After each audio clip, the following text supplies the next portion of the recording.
mainstays, construction, tourism, and the marine industry have been seriously impacted by the economic recession.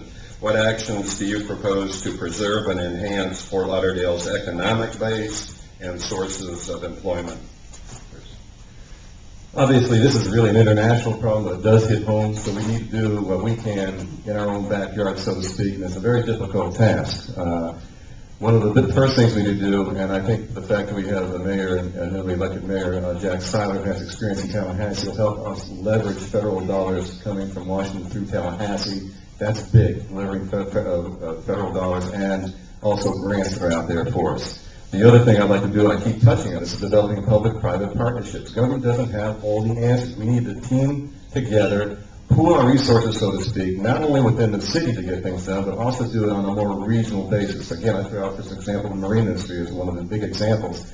It's big in Fort Lauderdale, but all the coastal cities. Dania Beach has got a lot to offer as far as the marine industry goes. We need to partner those things together and work on those. The last thing I would do would be go ahead and create specific advisory boards to councils with the experts on hand to work hand in hand with the city and try to bridge, like I said, the regional thing. We need that partnership in creating those councils to get the job done. Well, I guess we're supposed to be miracle workers here, Rob. In 1 minute, we're supposed to solve all the problems of the economic conditions of the world. But we're at a point where it's very challenging, no doubt about it. You're not seeing the big buildings going up all of a sudden. You're seeing people asking for site plan approval deferrals and to get longer extensions on their site plan approvals. There's a number of things that can be done, and I think it can be looked at in a positive light.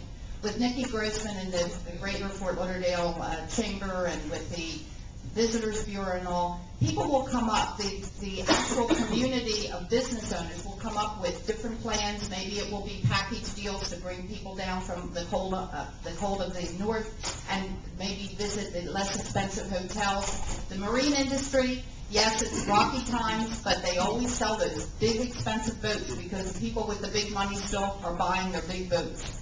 And the people, like my husband, who has boats, is still spending money maintaining his boat, so that's helpful too. But I think we'll get through it. I don't know how many coffee shops we need or how many office depots we need. The marketplace will probably start weeding that out and looking at ways of making the market stronger.